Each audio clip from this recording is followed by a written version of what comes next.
রূহটা হয় সিজ্জিনে চলে যায় না হয় ইল্লিনে চলে যায়, হয় সিজ্জিনে না হয় ইল্লিনে।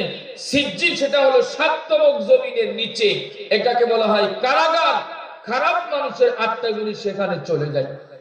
আর ইল্লিন এটা হলো 7 আসমান উপরে, এটা হলো নেককার ব্যক্তিদের রূহগুলো সেখানে জমা রাখা হয়।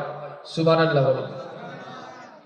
কিন্তু বন্ধুরে আমার, মার কবরের পাশে যাইয়া যখন আমি সালাম দিব, বাবার কবরের পাশে যাইয়া যখন আমি সালাম দিব, মা ওই জমিনের নিচে থাক আর 7 আসমান উপরে তার রূহটা থাক, কবরে যাওয়ার সাথে সাথে ওই কবরের সাথে আল্লাহ রূহের একটা কানেকশন করে দিবে। আপনি সন্তান যখন মার কবরের সামনে দাঁড়াবেন, তখন এমন কানেকশন হবে আপনার মা আপনাকে স্পষ্ট ভাবে দেখতে পারবে। আমার ভাইরা বন্ধুরা, আল্লাহ নবী বিশ্ব নবী সাল্লাল্লাহু আলাইহি ওয়াসাল্লাম বলেন, মা বাবার কবরগুলো জিয়ারত তোমরা করবা।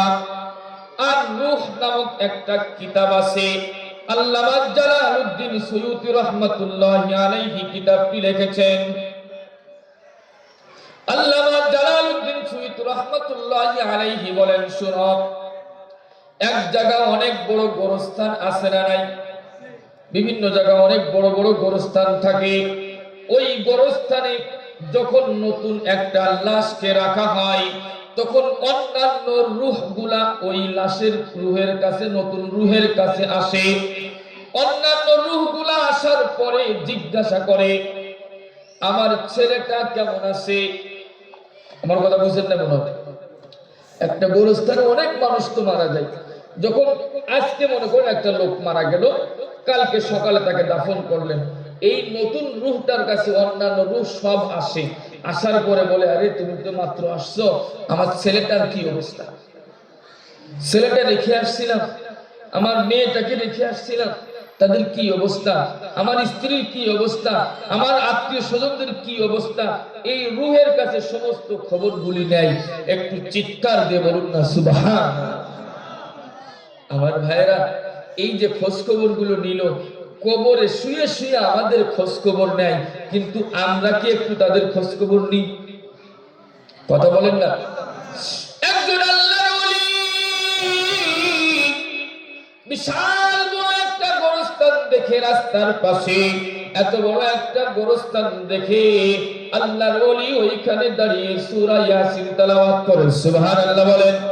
সূরা ইয়াসিন তেলাওয়াত করে, সূরা ফাতিহা তেলাওয়াত করে, সূরা ইখলাস 3 বার তেলাওয়াত করে ওই সওয়াবটা সব বকশে দিয়ে দেয় রূহের উপরে। আল্লাহর ওলি এবার বাড়ি চলে যায়। গভীর রাতে আল্লাহর ওলি স্বপ্নের মধ্যে দেখতে পায় ওই গোরস্থানে একজন ফেরেশতা সওয়াবের একটা বস্তা নিয়েছে। ওই সূরা ইয়াসিনের সওয়াব, সূরা ইখলাস, সূরা ফাতিহার সওয়াবের একটা বস্তা নিয়া সবগুলো বিলি করতেছে। ওই গোরস্থানের মধ্যে যত মানুষ শুয়েছিল সকলেই সিরিয়াল ধরে দাঁড়িয়ে আছে, সওয়াব নেওয়ার জন্য সিরিয়াল হয়ে দাঁড়িয়ে আছে। আল্লাহু আকবার। এক একজনের সিরিয়াল ধরে নেকি নিয়ে চলে যায়, কিন্তু একজন মাত্র ব্যক্তি, সেই ব্যক্তি সওয়াব নেয় না, সিরিয়ালেও দাঁড়ানো নাই, মনটাও বেজার না, বরঞ্চ হাসি খুশি। আল্লাহু আকবার। আল্লাহর ওলি ডাক দিয়া বলে, ভাই, সবাই নেকি নেওয়ার জন্য লাইন দিয়ে দাঁড়িয়ে আছে, কিন্তু তোমার তো কোনো লাইন নাই, তোমার মনটাও তো বেজার না, বিষয়টা কি? বলে, আমার এই সামান্য নেকির কোনো দরকার নাই। সুবহানাল্লাহ। কেন দরকার নাই রে ভাই? বলে, ভাই, আমার একটা সন্তান আছে দুনিয়াতে, সন্তানটা ব্যবসা করে, আর যখনই সময় পাই, একটু সময় পেলে আল্লাহর কোরআন তেলাওয়াত করে করে ওই সবগুলি সব আমার কবরের মধ্যে পৌঁছে দেয়। আল্লাহর ওলি বুঝতে পারলেন যে সওয়াব যখন তার সন্তানে পাঠাচ্ছে, প্রতিদিন সওয়াব পাঠাই, তার ওই সামান্য সওয়াবের আর কোনো দরকার নাই। সুবহানাল্লাহ। এবার কিছুদিন পর আল্লাহর ওলি ওই রাস্তা দিয়ে যখন আবার যায়, ওই পিছনের কথা মনে করে এবার তিনি আবার সূরা ইয়াসিন তেলাওয়াত করলেন, সূরা ফাতিহা তেলাওয়াত করলেন, সূরা ইখলাস তেলাওয়াত করলেন। এই সবগুলি তেলাওয়াত করে সবগুলি বক্সে দিয়ে দিলেন। এইবার তিনি যখন বাড়িতে আসলেন, এবার তিনি ঘুমের মধ্যে স্বপ্ন দেখেন একজন ফেরেশতা সবগুলি বন্টন করতেছে, সকলের লাইন ধরে দাঁড়িয়ে আছে সওয়াব নেওয়ার জন্য। কিন্তু ব্যতিক্রম হলো, আগের বার যেই লোকটা সওয়াব নিবে না বলে বসেছিল পাশে, এইবার সেই লোকটা সওয়াবের আশায় সওয়াব নেওয়ার জন্য লাইন ভেঙে সামনের দিকে আসার চেষ্টা করতেছে। আল্লাহু আকবার। আমার ভাইরা বন্ধুরা, আল্লাহর ওলি এবার ঘুমের মধ্যে ডাক দিয়া বলে, ওগো ভাই, আগের বার দেখলাম তুমি সওয়াব নিবে না, তুমি লাইনেও দাঁড়াও নাই, বরঞ্চ মনটা বড় খুশি ছিল, কিন্তু আজ দেখছি তোমার মনটা বড় বেজার, সওয়াব নেওয়ার জন্য তুমি লাইনে খুব তাড়াহুড়া করতেছো, বিষয়টা কি? তখন আল্লাহর বান্দা ডাক দিয়া বলে, ওগো আল্লাহর ওলি, আমার যেই সন্তানটা আমার জন্য কোরআন তেলাওয়াত করে করে সওয়াব পাঠাতো, ওই সন্তানটা কিছুদিন আগে মারা গিয়েছে, এখন আর আমার কবরে সওয়াব আসে না, আমি একজন সওয়াবের ভিখারি, আমি একজন সওয়াবের ভিখারি হয়ে গিয়েছি, এখন আমার কাছে একটা নেকি অনেক বড় মূল্যবান। সুবহানাল্লাহ বলেন। আমার ভাইরা বন্ধুরা, একটা মানুষ যখন সে মারা যায়, একটু চিন্তা করে দেখুন তো, আল্লাহু আকবার, এই রাত্রে যদি আমার মরণ হয়ে যায়, এই রাত্রে যদি আমার মরণ হয়ে যায়, এই যে কত সুন্দর আলিশান ঘর বাড়ি আমার আছে, ঘরের মধ্যে আমাকে রাখবে,